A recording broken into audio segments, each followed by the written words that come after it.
¿Qué tal? Buenas noches, señoras y señores. Bueno, habiendo hecho acopio de los caramelos de la Semana Santa, habiendo hecho acopio de algunos huevos duros y esto que nos dan en el bando de la huerta y de algún pito, pelota del entierro de la sardina, habiendo hecho acopio de todo ello, repito, recuperamos el pulso habitual de este programa, Encantados de Cuidarte, la cita habitual con la promoción de hábitos de vida saludables y con la prevención de enfermedades que tenemos en esta casa, en Televisión Murciana, desde hace ya 4 años por lo menos, con nuestros colaboradores habituales, que son el doctor Juan de Dios González, buenas noches, el doctor Juan Enrique Pereñíguez, buenas noches, Pepe. médicos de familia ambos, que para esta reentrée después de las vacaciones de primavera han elegido un tema que yo creo que es interesante. Vamos a hablar hoy de la Real Academia de Medicina y Cirugía de la región de Murcia, de la que ambos son miembros, por cierto. El doctor Pereñíguez es académico numerario y el doctor González es académico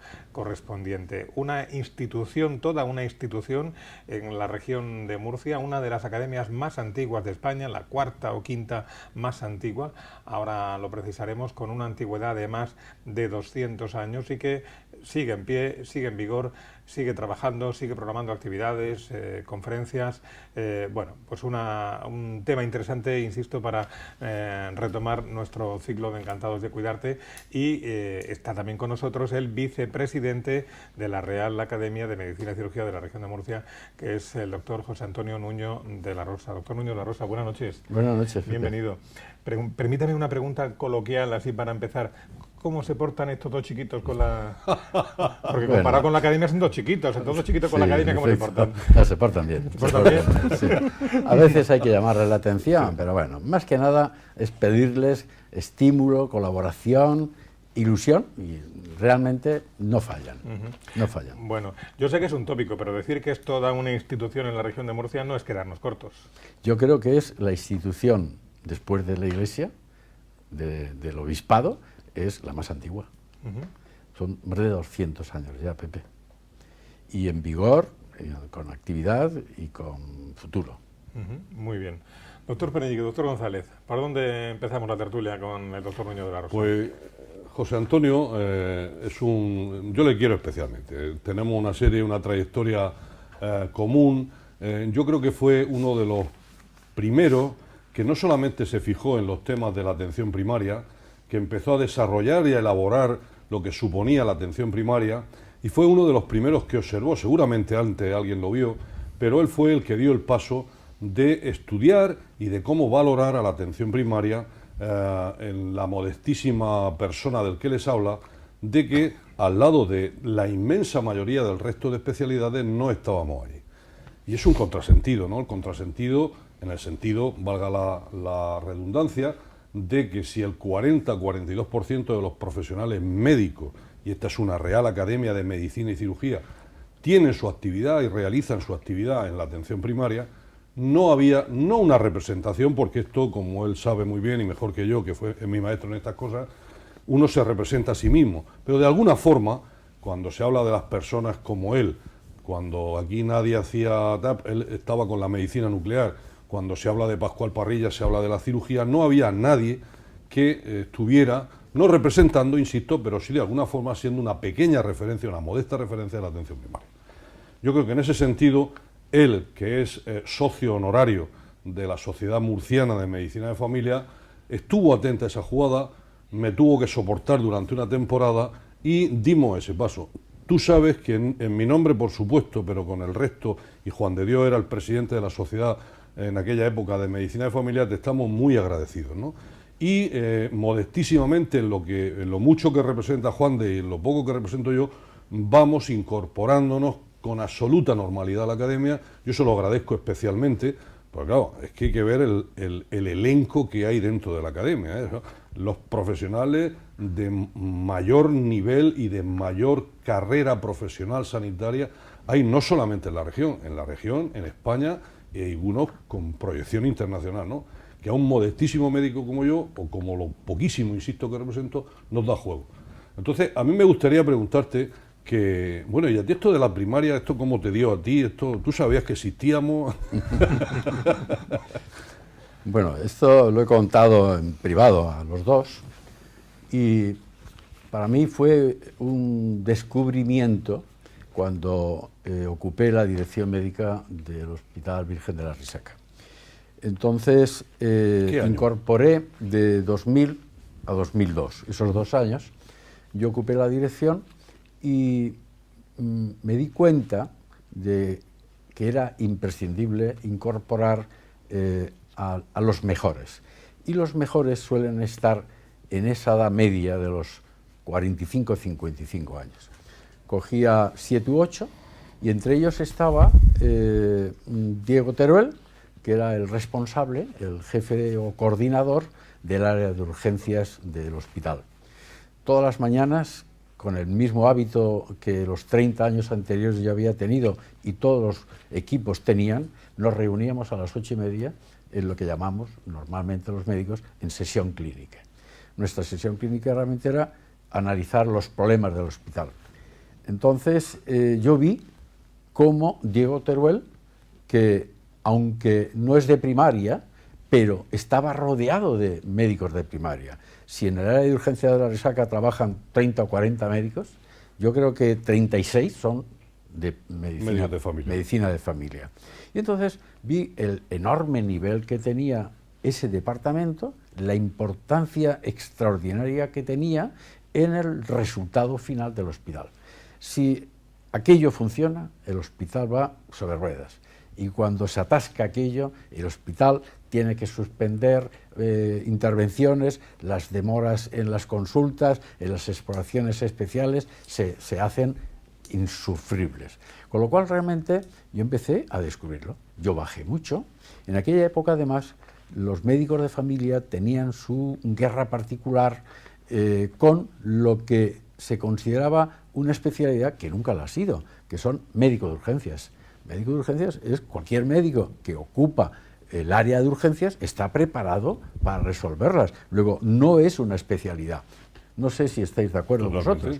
Y entonces, pues yo realmente me uní a los médicos de familia, a los que les molesta que yo les diga, sois los auténticos, y que me perdonen los espectadores que me vean, los auténticos internistas de hoy. Para mí, internista es lo que yo hubiera querido ser, que es lo máximo, porque la cirugía es el fracaso de la medicina.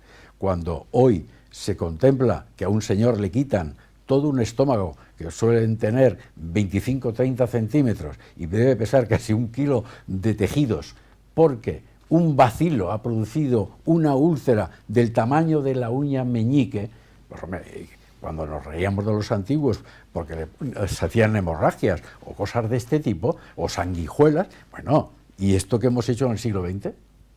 Estos señores son unos médicos extraordinarios.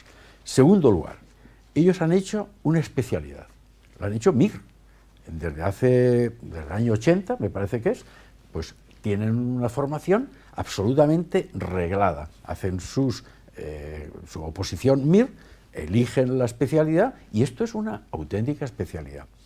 No es el hecho de las cuotas, decía el doctor Preñíguez que son el 40%.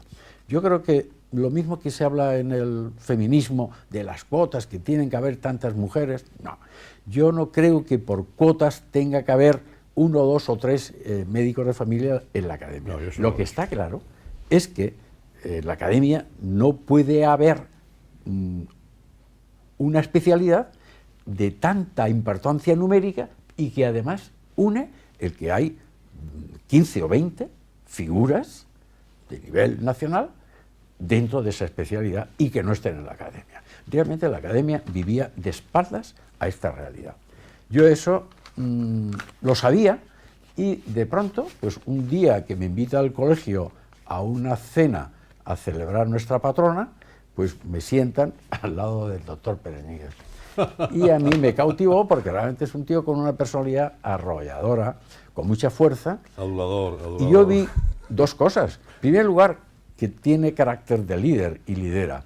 Segundo, que hay una exigencia para ingreso como numerario, que es ser doctor de medicina. Y que estaba dispuesto a hacer el proceso natural que ya Juan de ha cumplido el primer escalón, que es ser académico correspondiente. Todos andará, Juan de. Así que es cuestión de un poco de tiempo, porque es muy joven. Pero Juan Enrique, que estaba en esos momentos, es el número 1, me parece, de la promoción de médicos de familia. Soy el socio número 1. Y el socio número 1 de la Sociedad Murciana de Médicos de Familia y Comunitaria. Entonces lo incorporamos y yo estoy muy satisfecho, Pepe. Y la academia también. Muy bien. Muchas gracias por lo que me afecta. Y el origen de las academias de medicina, hemos hablado de la medicina de familia, no somos internistas, somos médicos de familia, los internistas quieren ser médicos de familia. ¿Y las academias por qué aparecen hace 200 años? No, tal como hemos leído, tanto Pepe, que me ha contado, que ha recogido la información, yo también la he recogido de la misma fuente, que es la página web. Y entonces Alfonso X, nuestro rey sabio, viene aquí en 1200, en el siglo XIII, y de pronto se encuentra con que hay un médico que es el Ricuti, que no es de Ricote, el Ricuti. Me debe carta. Y entonces ve que en Murcia hay un nivel cultural y una inquietud y le monta una escuela para la enseñanza de la medicina, de las matemáticas y de la música. Es decir, el antecedente de esta academia es de hace 8 siglos, casi 9 siglos, ya 8 siglos. Entonces, bien, pero esa inquietud se traslada siglos después a tertulias, como es la cartaginense o la murcianense, que son del siglo XVIII, un poco antes la cartaginensis, que está alrededor de 1740 y 10 años después la de Murcia. Entonces, estos realmente son ya los embriones modernos. ¿Pero esas tertulias dónde se hacían? Pues se hacían normalmente en casinos, se hacían en casas particulares. ¿Botica? Sí, realmente, o en farmacias, en la rebotica, realmente porque los farmacéuticos se incorporaron como personas inquietas y con una formación cultural que la tenían, y entonces la cirugía en aquellos años no tenía el prestigio que hoy tiene. Y entonces, de hecho, los médicos y los farmacéuticos, que siempre han sido aliados naturales, pues estaban en cierto modo en contra de los barberos, de los cirujanos. Y ahí es la razón por la que en las reboticas había muchas tertulias, como decía. ¿Y de qué hablaban allí? Bueno, pues yo creo que hablaban de los problemas de salud que había, porque en Murcia, con esta tierra que hemos tenido, con este río Feraz, que lo ha sido tantos siglos, aunque hoy está seco, pero realmente ha sido tierra de epidemias que se han trasladado en el siglo XVIII y XIX.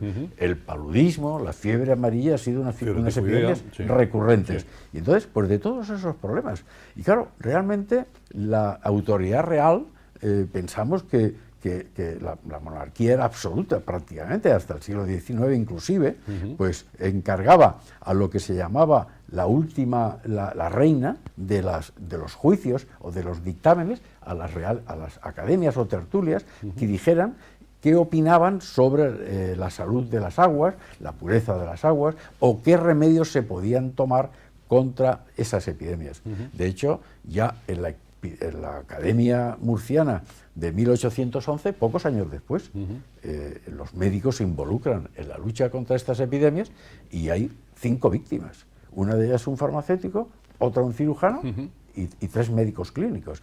Entonces, bueno, yo creo que eso es los pilares, los pilares de esta academia de hoy. Entonces, yo creo que en su momento pues la academia venían a suplir lo que era ahora mismo la organización de la salud pública, ¿no? de la población, ¿no? Sí, sí. Y ha habido bueno, son 200 años, muchos años. Hoy en día, bueno, ya pues las administraciones públicas son las que se encargan casi del papel que hacía antes la Real Academia.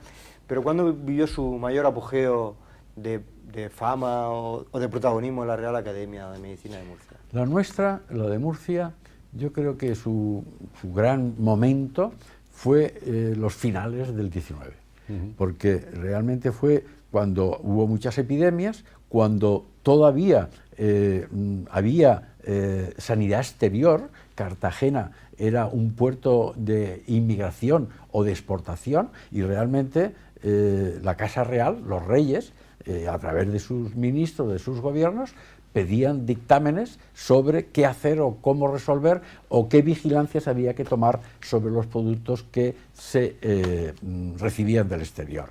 Entonces, en esos momentos, la medicina, que todavía aquí en Murcia estábamos, podríamos llamar, en principios, no teníamos este esplendor que ha dado la Facultad de Medicina, con el aluvión de médicos de todos los niveles, máximos por supuesto, que nos han venido, y con la proliferación de hospitales y de instituciones. Pero el siglo XIX fue realmente espectacular. De hecho, incluso tenemos en cuenta que en el siglo XVIII, dos murcianos, uno se apellidaba Zapata y el otro se apellidaba, lo tengo por aquí, a ver dónde lo encuentro, Zapata. Jerónimo de Santa Fe. Exactamente. Estos son los que fundan la Real Academia de Medicina de Sevilla, que es de las más antiguas, o la más antigua. Entonces, quiero decir que estos son de aquí, de Murcia, y que realmente eran gente con prestigio y que van buscando, en este caso, una ciudad, un área de más importancia, de población, cultural y de riqueza, como es Sevilla, pero que se habían formado aquí en Murcia. Sí. Las academias en aquella época todavía incluso permitían no dar la enseñanza, sino, podríamos llamar, dar el juicio de garantizar la formación, dar el título de médico. Este médico está bien formado, es el que daba el pasaporte profesional para el ejercicio. Esto es un ejercicio que tomaban las reales academias y que, lógicamente, ya a finales del XIX, y no digamos del XX, con los colegios de médicos y las facultades de medicina ya en pleno esplendor y con un control por el Estado, las academias dejaron de tener... Y esto, las academias, las nacionales, estoy leyendo últimamente, pues ya estos temas, por razones de edad, cada vez me interesan más, se trajo el rey un italiano, ¿no?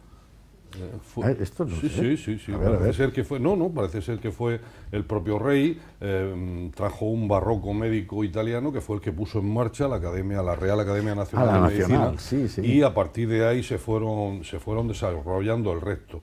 No, yo creo que el papel de que las academias tuvieron, y un poco enlazar el pasado con el presente y con el futuro. Ahora miramos las cosas de una forma absolutamente distinta. Antes, pues podríamos pensar que el volumen de médicos y de farmacéuticos en el siglo XVIII en la región de Murcia sería escasísimo, con tendencia a disminuir. Y entonces la autoridad sanitaria veía, como tú muy bien apuntabas, los problemas de salud pública, el agua baja, los problemas de las enfermedades infecciosas, y pedía opinión y criterio a la gente que más formación y criterio tenía, ¿no? Que eran, en este sentido, los académicos, o antes que académicos, las personas que se reunían y hablaban de ciencia en la rebotica o en el bar o donde fuera, ¿no? Entonces ese fue el comienzo. Y luego, como todas las cosas van cogiendo fuerza, cogiendo potencia, las sociedades van avanzando. El siglo XIX en general es un siglo no especialmente alegre en este país. La academia, además, se interrumpe su actividad con el tema de la guerra civil, como saben perfectamente José Antonio, hasta que llega, de alguna forma, en la medicina se van introduciendo elementos decisivos, ¿no?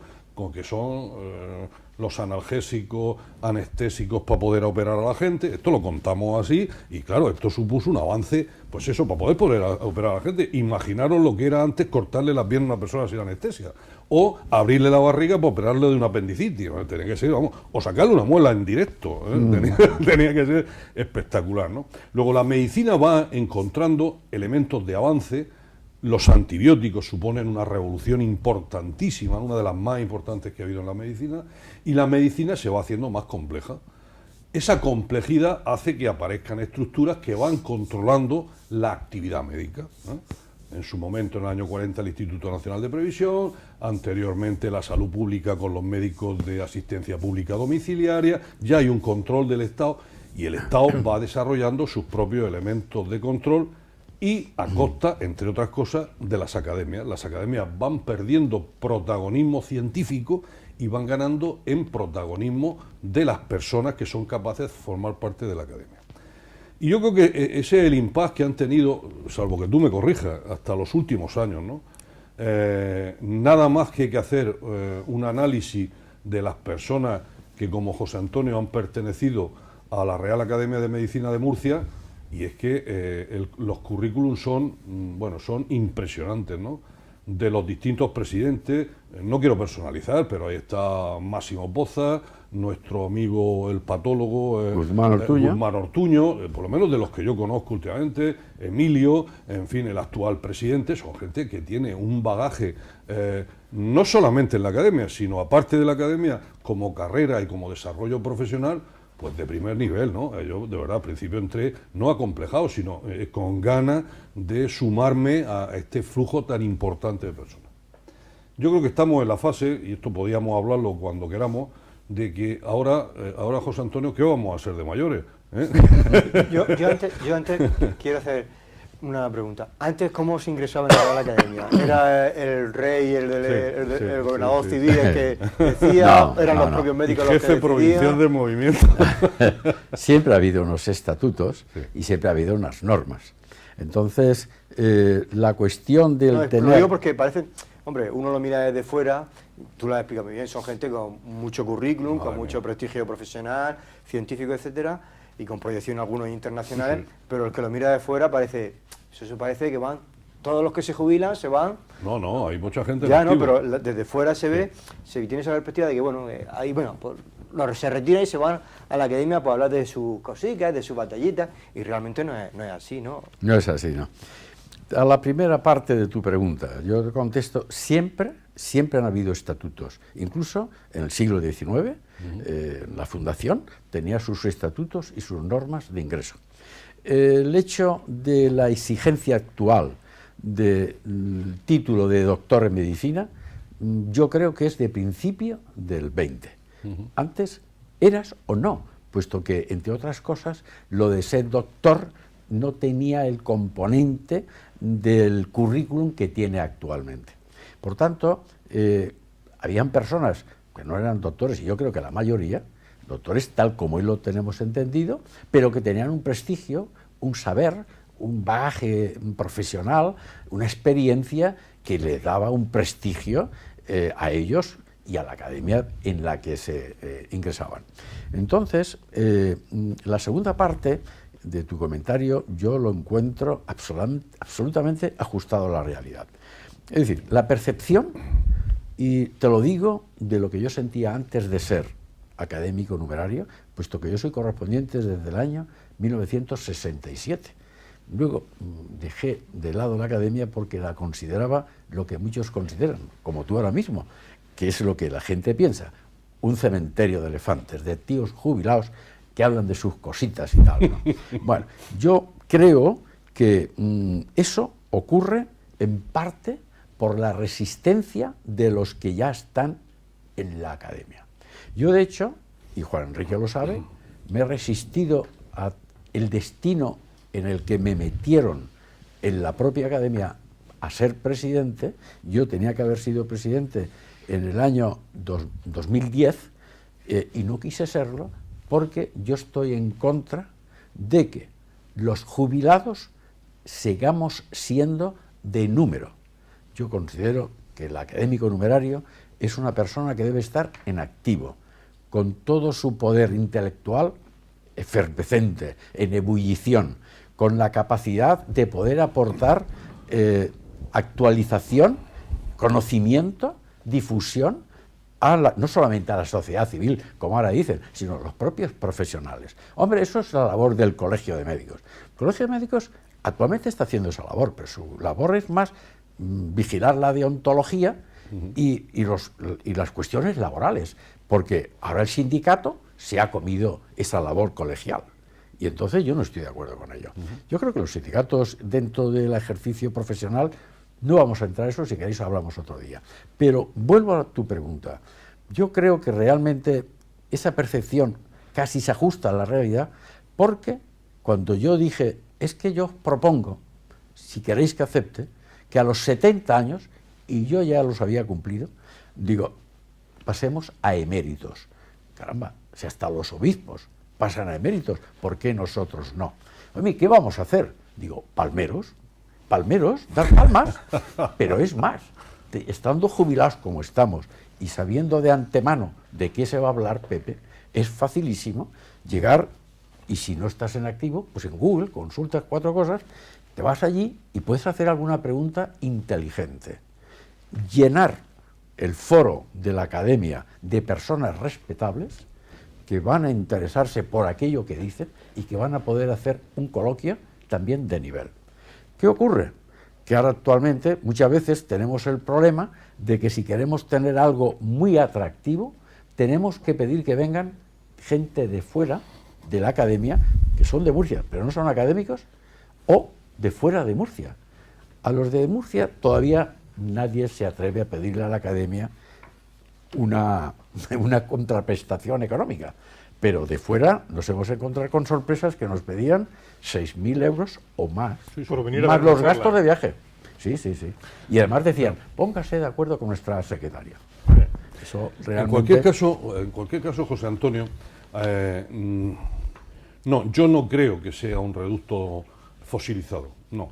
Creo que con la gente que yo hablo, que es más de mi quinta, incluso con vosotros, porque tú te estás manifestando no como un fósil, me da la impresión. ¿A vosotros os parece? No, en absoluto, pues en claro. absoluto. Es decir, me parece que eres un elemento crítico y como tú seguramente mucha gente que te siga, ¿no? El problema es, a mi juicio, y es dónde reubicar los contenidos de la academia. Es decir, tenemos los mejores profesionales, por ejemplo, el señor alcalde, miembro de la Real Academia de Medicina, en fin, luego si queréis hacemos un repaso del elenco profesional que hay ahí, importantísimo, pero esa función que parece endogámica, parece que la academia funciona para su propio funcionamiento, es decir, monta un montón de actividades que además está invitado el pueblo soberano, porque es que a veces son de auténtica categoría, unas relacionadas mayoritariamente con la medicina, pero hay de muchas más cosas, pero aparte de esa capacidad de organización, de estimular a personas, a profesionales, a líneas de investigación, a elementos docentes, la academia tiene que encontrar, yo probablemente, estoy dándole vuelta, llevo ya tiempo dándole vuelta a la cabeza, cómo engranar como una organización que sea atendida por los poderes públicos. Es decir, no tenemos allí a las 20, 30, 40 académicos, 50 académicos numerarios, que es a lo que se aspira, que estén ahí como referencia, sino que esa referencia tiene que ser usada, y tiene que ser usada por quien hace falta que se use. Es decir, echar a la papelera la experiencia docente de un montón de catedráticos que hay allí, con la cabeza limpia y con ganas de trabajar, de echar a la basura la experiencia en aspectos bioéticos y de medicina social, del conocimiento quirúrgico, del conocimiento social y de la medicina que hay en esa academia, los poderes, probablemente por nuestra propia culpa, porque no hemos sabido llamar a la puerta, los poderes tienen que darse cuenta que tanta importancia, y a ese es un problema de la academia tendrá en algún momento determinado que subirse los pantalones, que remangarse los pantalones, que subirse la falda y entrar, iba a decir al fango, no diré eso, al terreno de la sociedad, como tú dices, civil, que tiene problemas sanitarios, y la academia creo yo que tiene autoridad moral y capacidad intelectual como para opinar y para ser un elemento de consulta de esos poderes. Ya. Si eso tiene razón, Juan Enrique, pero la cuestión está en que si tenemos 10, 12 de los 36 que somos actualmente, 10, 12 personas que están jubiladas un mínimo de 10 años. Sí, sí, yo soy de los... Lo que yo estoy diciendo no es incompatible con tu argumento. Entonces, yo lo que creo es que realmente la gente que estáis en activo, vosotros dos, realmente pediros el esfuerzo de una conferencia, de una actualización de conocimientos, de una reflexión sobre problemas deontológicos o de bioética, o de un problema de, podríamos llamar, sociopolítico incluso. Uno de los temas que yo viví siendo vicepresidente con Máximo Poza fue si nos teníamos que posicionar con el tema que la Generalidad de Cataluña estaba interviniendo en los hospitales porque habían historias que no se escribían en catalán. Bueno, eso es una intromisión en el ejercicio profesional. ¿Por qué tienen que exigir que se escribieran en catalán? Bueno, lo pensamos mucho y tuvimos un posicionamiento público, pero con discreción, porque tampoco queríamos llamar la atención, pero sí la llamamos en su sitio. Entonces, temas de esos son fundamentalmente de lo que se podían ocupar los veteranos. Claro. Y, en cambio, aquellas cuestiones de actualización de conocimientos, eso sois vosotros, los que estáis en el curro, en el trabajo diario, en el estudio, las sesiones ¿Cuál es la clínicas. opinión de los académicos con respecto a los recortes? ¿O se está haciendo daño en la sanidad pública murciana por una serie de actualidades? ¿Se está haciendo bien en la sanidad murciana en el tema del cáncer de colon? Es decir, lo que todo el mundo opina, lo que los elementos sociales que hay, insisto, en la sociedad, sindicatos, colegio de médicos, consejería, Servicio Murciano de Salud, yo echo en falta la voz de la academia. La academia tenía que posicionarse. Sí. Por ejemplo, decía Juan de Dios hace un momento que posiblemente en Cartagena se creen 2 áreas, ahora hay una, porque quiere potenciarse de nuevo el segundo hospital. Bueno, pues yo creo que la academia sí podía decir, Claro. desde la serenidad que tiene, la edad, el conocimiento, la experiencia... Y la autoridad moral. Claro, sí podía decir, pues está bien ¿O está mal? o está mal. Sí, emitir una opinión y hacerse más visible en la sociedad. Claro. Ahí está. Realmente yo creo que en esas cosas realmente es donde los mayores sí pueden ayudar, puesto que realmente esos 12, 14 jubilados, que ya estamos fuera del Servicio Murciano de Salud, lógicamente, y de la docencia de la facultad, de la universidad, pues lógicamente si decimos algo, nadie puede decirnos que es interesado. Pero tú estás haciendo un distingo entre senadores y diputados. Y diputados, me refiero, y centuriones. Y centuriones. Ya. Yo creo que no. Bueno, Ojo, es que el debate se produce en el Pleno. El Pleno. Claro. O sea, que no tienes una cosa que tiene que emitirla los 10 veteranos. No.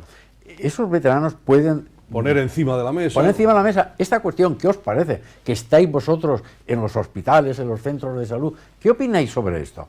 Nosotros decimos esto tal y cual. Queremos escucharlo. Oye, y después de un debate plenario se puede salir a la opinión pública con un escrito firmado. No, un presidente Real que tiene Academia que tener de Medicina. visibilidad, claro. Yo creo que sí. Bueno, yo creo que otro aspecto que tiene que hacer, si antes se encargaba en el siglo XVIII y XIX de la salud pública, ahora debería, bueno, la salud pública no ya, porque ya está eso como muy estructurado, pero sí debe hacer una propuesta de la salud en la comunidad. Por ejemplo... Un termómetro. Un Lo termómetro. mismo que los economistas tienen su termómetro económico de cómo van las cosas, la academia podía tener perfectamente el protagonismo de ser el termómetro sanitario, porque como él dice, las personas que están en activo, las personas que están jubiladas, hay tiempo, se pueden emitir informes trimestrales, cuatrimestrales, pues las cosas van regular, van bien. Sí, no, pero si yo, es por poner un ejemplo, todos sabemos cuáles son los niveles de cloración permisibles del agua, no sé qué, etcétera, etcétera, pero bueno, estaba todo esto de moda, hacer libros blancos sobre docencia, libros blancos sobre la sanidad, no sé. Bueno, pues probablemente la academia tiene que decir el equipamiento que debe tener en un municipio, un pueblo, para que se potencie la salud en su comunidad debe ser pues, un jardín, un no sé qué, que cada jardín o en un jardín debe haber unos aparatos para que las personas mayores hagan gerontogimnasia, etcétera.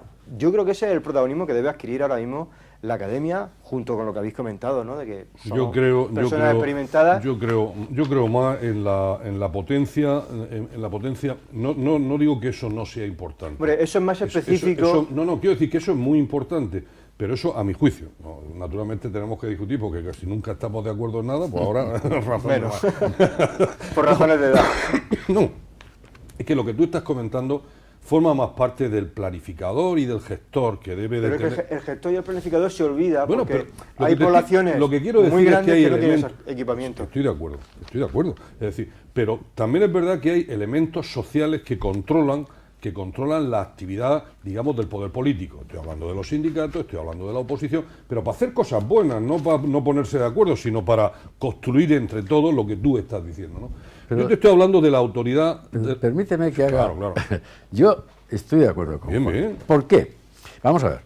Hay un tema Me has traicionado, ¿eh? Sí, hay un tema del que soy especialista, porque hasta que me muera seguiré siendo médico nuclear.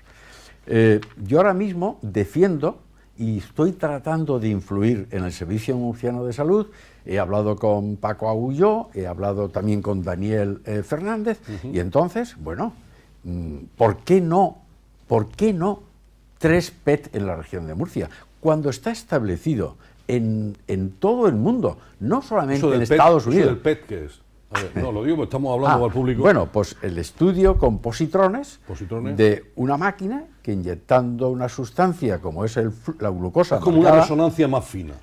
No, Es es un isótopo ¿eso radiactivo. qué es? Es como Se inyecta un isótopo radiactivo que se distribuye en el organismo y se concentra donde hay un metabolismo tremendamente acelerado. Elevado, sí. El caso del cáncer. Eso es. Entonces, resulta que es de una utilidad tremenda. La medicina nuclear hoy, prácticamente PET, es cáncer, es el 80%. Cuando yo la dejé hace ya 10 años, el PET estaba iniciándose. Comenzándose, sí. Empezó entonces. Bueno, se pensó que se iban a hacer 5 PET diarios y se están haciendo 10 y 12, más los que se hacen en Cartagena. Y hay listas de espera, Pepe. Resulta que hay una resistencia.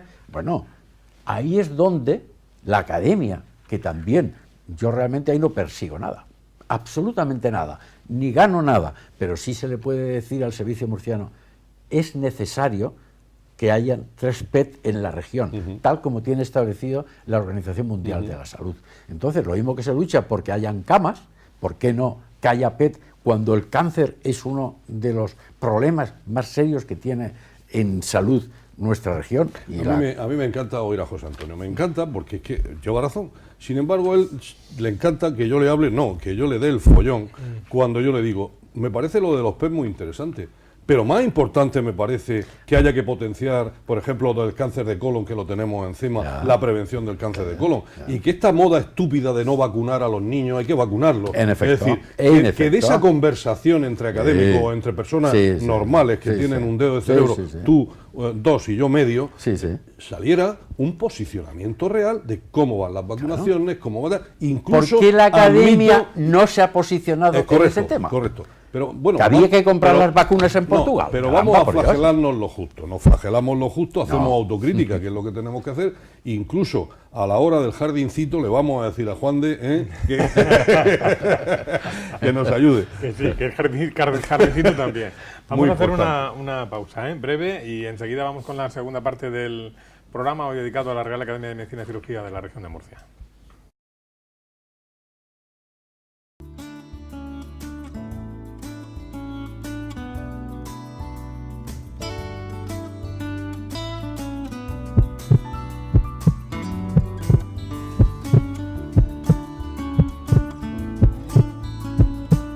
...204 años exactamente tiene de historia la Real Academia de Medicina y Cirugía de la región de Murcia, que tiene antecedentes mucho atrás en el tiempo, ¿no? Lo hemos hablado en la primera parte del programa, que se podrían incluso vincular con la época de Alfonso X el Sabio, pero como tal, como Real Academia de Medicina y Cirugía de la región de Murcia, tiene 204 años de historia. Se creó en el año 1811 y hubo un momento de su historia en el que la propia academia era la que examinaba a los médicos que iban o que querían ser médicos, ¿no es así? Que querían ejercer. La academia Sí, sí. tenía esa función también, Sí, ese sí. papel. Era la que expedía, por así decir, el título, la que garantizaba que el médico estaba formado. O sea, no daban la formación que la daban las facultades, sino eran, por así decir, Certificaba, sí. exactamente, Sí, sí. certificaba que era médico. Bueno, Juan de Dios, antes de que el doctor Pereñíguez monopolice de nuevo la conversación, vamos a aprovechar este hueco y metemos alguna coña. Sí. Venga. Bueno, Te perdono, Pepe. Vale. el hecho de que la Real Academia en su momento certificara a los médicos para poder ejercer viene a confirmar lo que hemos estado hablando desde el principio, ¿no? Que era una institución que venía a suplir las deficiencias estructurales que tenía el Estado, ¿no? Evidentemente. Hemos dicho al principio que las reuniones, o esto, el embrión de la Real Academia, eran las reuniones que se hacían en las reboticas, en los casinos, etcétera. En la actualidad, la Real Academia tiene alguna estructura física, tiene una sede, cómo se financia, cómo se sustenta, porque claro, estamos hablando de que se hacen muchas conferencias, muchas charlas, muchas historias, pero todo eso hoy en día no es gratis. No es gratis, ¿no? Bueno, tenemos una sede gracias a que el Estado, que no tiene transferido el Museo Arqueológico, nos concede un espacio en la parte posterior, la que da a la Plaza Preciosa, que compartimos con la Real Academia de Alfonso X el Sabio. Entonces, tenemos un salón de actos con capacidad para 90 personas aproximadamente, bien dotado, con proyector de diapositivas, con cañón de diapositivas, y tenemos un salón de juntas de los plenos, donde podemos los 30 y tantos académicos sentarnos. La estructura es suficiente. Hay una biblioteca extraordinaria, no en vano son esos 204 años que decía nuestro presentador, y que estamos en fase de terminar la digitalización. Hemos llegado a un acuerdo con la Fundación Séneca, se llegó a un acuerdo también con el Archivo Regional, con objeto de que pudiera tener un acceso controlado, pero que fuera una biblioteca pública, dentro de la red de bibliotecas de la región de Murcia.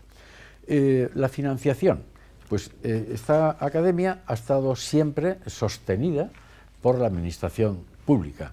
De hecho, pues teníamos hasta hace 5 años o 6, cuando estalló la crisis gorda ya fuerte, pues estábamos sostenidos fundamentalmente por 3 instituciones.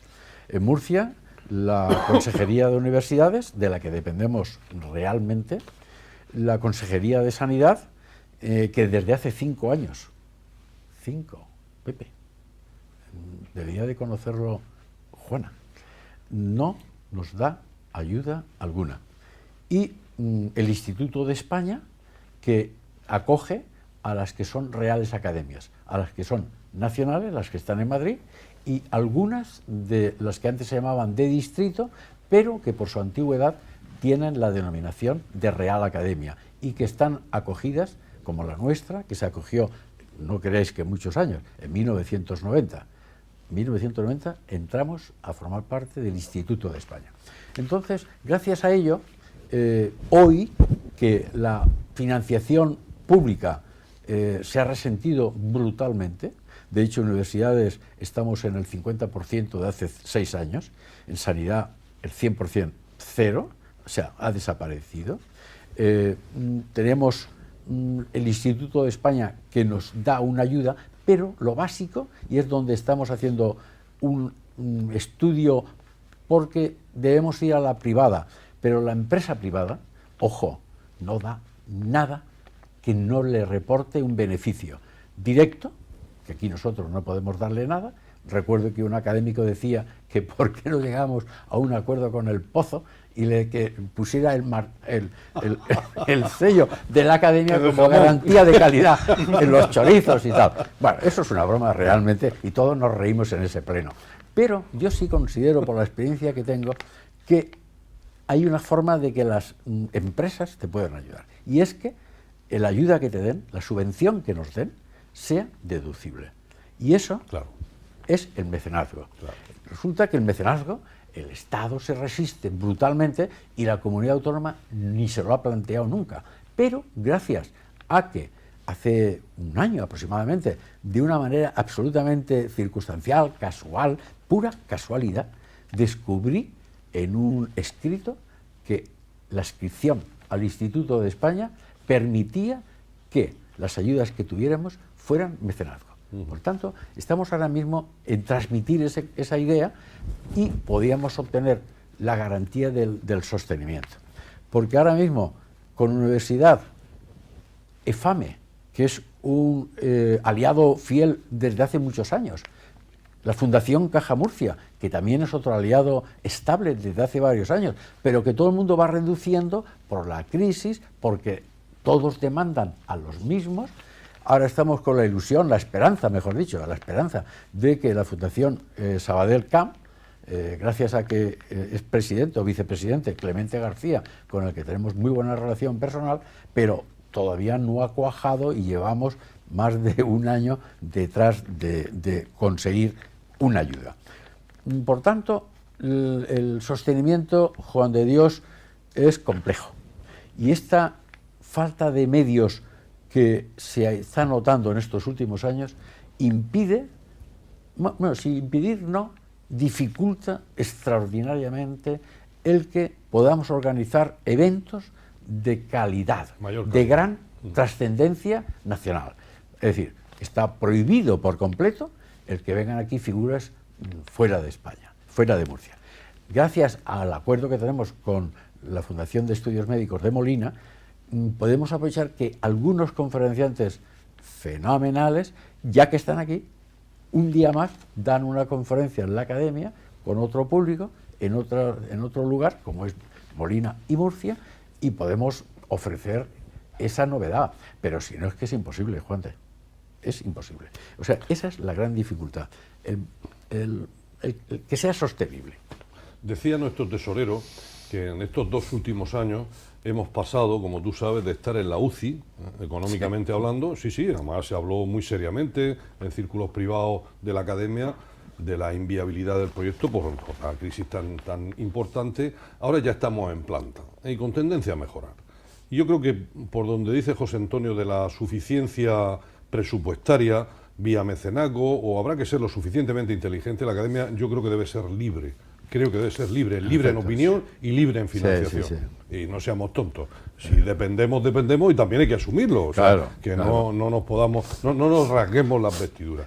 Yo creo que esto va a ir mejorando. Yo creo que también la Consejería de Sanidad debería tener una cierta sensibilidad. Encarna, que ha estado aquí, nuestra querida consejera, pues debe tener la suficiente, no ya para subvención, porque ya la palabra subvención ya nos parece hasta peligrosa, pero sí tener una serie de detalles que en un momento determinado ayudar a traer un conferenciante a que le pueda interesar a la propia consejería, a nosotros, etcétera, etcétera, ¿no?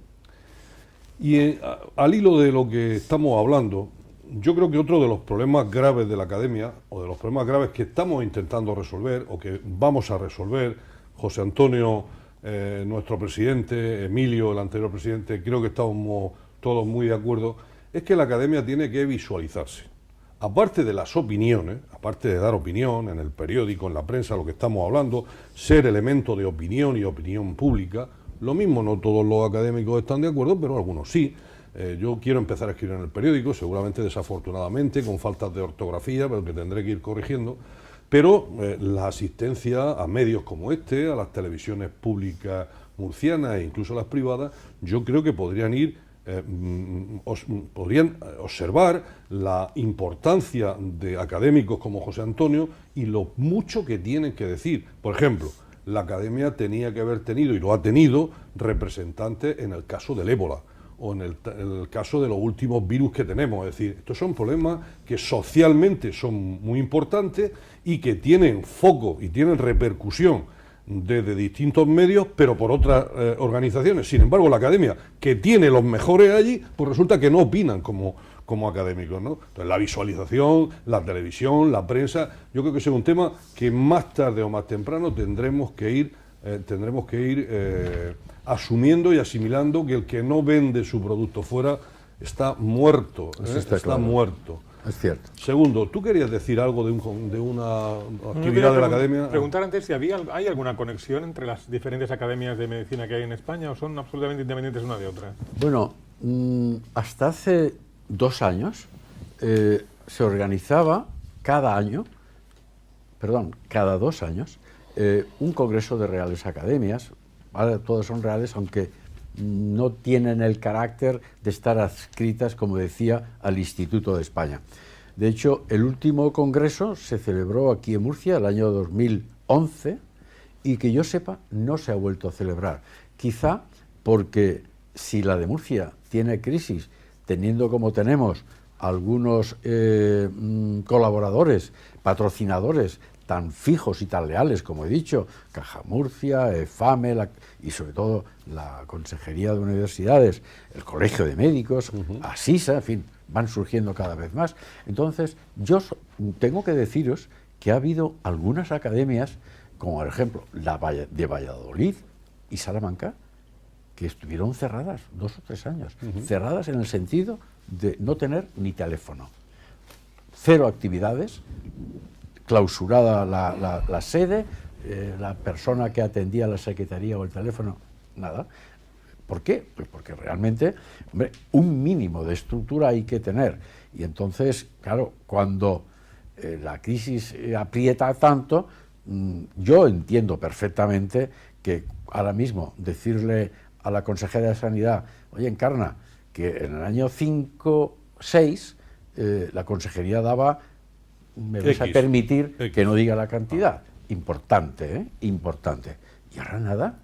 Hombre, yo creo que con la crisis que hay, si encima quieren abrir el Rosell y queremos que pongan 3 PET y que tal y que cual, realmente cuando dicen los de la academia, oye, pues que, ¿por qué no os ponéis una cuota? Cosa que se estuvo estudiando también, porque realmente llegamos a pensar en algún momento, y Juan Enrique estaba allí, que había que pagar una cuota si queríamos tener aquello abierto. Entonces, la conexión entre las academias existe, sobre todo con la nacional. Y ahora aquí quiero quiero romper una lanza por la nacional, porque yo en el mundo del deporte fui 14 años presidente de una federación deportiva y tuve la fortuna de durante 4 años estar en esa misma estructura a nivel nacional. Bueno, yo siempre al final me he dado cuenta que igual que los toreros van a revalidar ¿cómo se dice? Cuando toman la alternativa su alternativa a Madrid, no es Sevilla, en Madrid, pues realmente es que Madrid es ahora mismo el centro de esta nación nuestra. Lógicamente allí lo hacen todo con una experiencia, con una solidez, que lo que hay que hacer es prácticamente copiar lo que hacen allí. Entonces, la nacional sí que tiene un gran contacto con todas las academias. De hecho, a todos los académicos numerarios nos hace automáticamente académicos correspondientes de la nacional. Nos pide que vayamos de vez en cuando. Nuestro presidente hace unos meses que estuvo. Tenemos un proyecto que, lo mismo que la medicina de familia ha entrado en la de Murcia, estamos estudiando cómo este año, Juan Enrique y yo ir a ver a la nacional, porque ya se convocó allí una plaza o 2 y se quedaron desiertas. Si realmente nos hubiéramos enterado... El profesor Poch, que es el presidente de la Real Academia Nacional, fue tan amable de atender una llamada. Yo le conocí cuando vino aquí y entonces atendió una llamada mía. Estábamos tan sumamente a gusto hablando por teléfono que el móvil se puso caliente. Yo pensé, ya está aquí el tumor y tal, ¿no? Y estuvimos hablando precisamente de esto. Decía, ¿cómo en la Academia Nacional de Medicina no hay nadie que represente o que sea médico de familia? Y el hombre era perfectamente conocedor del tema. Entonces urdimos una estrategia para ver, no en mi persona, sino en mucha gente que hay detrás de esto, que de alguna forma, dentro de la rama médica de la academia, pudiera haber alguien de la medicina de familia. En la nacional. En la nacional, sí, en la estrategia está clara. Tú me vendes tu moto y yo voy a hacer lo posible con estas personas que tienen más de 22 años, ver cómo metemos la medicina de familia. A ver, como el tiempo se nos está yendo, doctor Nuño de la Rosa, este jueves hay actividad en la academia. Sí. Yo invito a los oyentes, invito al presentador a una conferencia que ya el título lo dice todo, que es la bioética en el ejercicio de la medicina primaria, en atención primaria. Realmente, yo que he estado en el Centro de Salud de Espinardo, cuyo coordinador es nuestro compañero de tertulia, el doctor Pérez, yo vi allí qué forma de trabajar, de atender a la gente había allí, qué actividad. Y entonces considero que es importantísimo que se sepa cómo enfocan los médicos de atención primaria las cuestiones de ética, la deontología, la bioética, que hoy está en plena actualidad. Hay un congreso ahora en marzo aquí en la Facultad de Derecho de bioética y bioderecho, ¿no? Por tanto, creo que esa conferencia que va a moderar y a presentar el doctor Pérez debería ser de gran atención por parte de los espectadores, fundamentalmente de estudiantes y de los médicos de familia. Y los ponentes son la doctora Manuela Guillén y el doctor Mariano Leal, ambos son médicos de Sí, y además son los dos máster en bioética y nuestro compañero además es abogado. O sea que tiene un nivel muy interesante. Y lo que decía José Antonio es solamente una pequeña reflexión. Cuando hablamos de la bioética parece que esto está dedicado a los curas y a los comunistas, ¿no? Es una cosa rarísima. No. La bioética es algo de estar todos los días a pie de calle. Es decir, atiendo una urgencia que no es, hago una receta que no debo. Esos son los problemas que nos ocupan. Claro. Atiendo esta urgencia que no es urgente, los problemas que a los profesionales nos ocupan y nos preocupan. Porque muchas veces cuando hablamos de bioética parece que estamos siempre hablando del principio y del final, de los problemas de la génesis del ser humano. Sí, le pongo la transfusión de sangre al justo. testigo de Jehová. O cuando en la muerte, si en fin, la eutanasia, no. En ese trayecto tan importante, sin quitarle importancia al principio y al final, Dios nos libre, que esto es muy importante, pero la vida profesional se desarrolla en un montón de dilemas y estos profesionales, insisto, de alto nivel y además que representan a dos sociedades científicas muy importantes y muy emergentes en la región de Murcia, que es la Sociedad de Medicina de Familia y la Sociedad de Médicos Generales, yo creo que van a dar una respuesta, creo que interesante y dinámica, ¿no? Creo que va a ser muy interesante. Juan de, acláranos una cosa con respecto a un tema que ha salido al principio del programa. Para los que no lo sabemos, ¿qué diferencia hay entre la medicina interna y la medicina de familia? En dos palabras. Pues la medicina interna trabaja en el ámbito hospitalario y la medicina de familia trabaja en la comunidad, en los centros de salud. La medicina interna que trabaja en el hospital trata solamente enfermedades y la medicina de familia, además de tratar enfermedades, trata pacientes sanos que intentan mejorar su salud y que no enfermen. En lo que al conocimiento se refiere, son especialidades muy parecidas, ¿no? Son no parecidas tanto. porque siempre se ha dicho que el médico de familia del hospital es el médico internista, sí, Exacto. vulgarmente, ¿no? Sí. Pero en realidad la medicina de familia abarca muchísimas más cosas, ¿no? Sobre todo porque tiene una actividad que es, su actuación es en la comunidad, con la comunidad y para mejorar la salud de la comunidad, que no está enferma. Sin embargo, el médico internista que trabaja en el hospital ya ve pacientes enfermos, no ve personas Vosotros sanas. hacéis prevención. Efectivamente. Y promoción. Muy bien. Y además, si me permite, aquí se está produciendo una esquizofrenia generalizada en el sistema sanitario. Lo decía ya nuestro querido director general, el doctor Molina Boy, internista.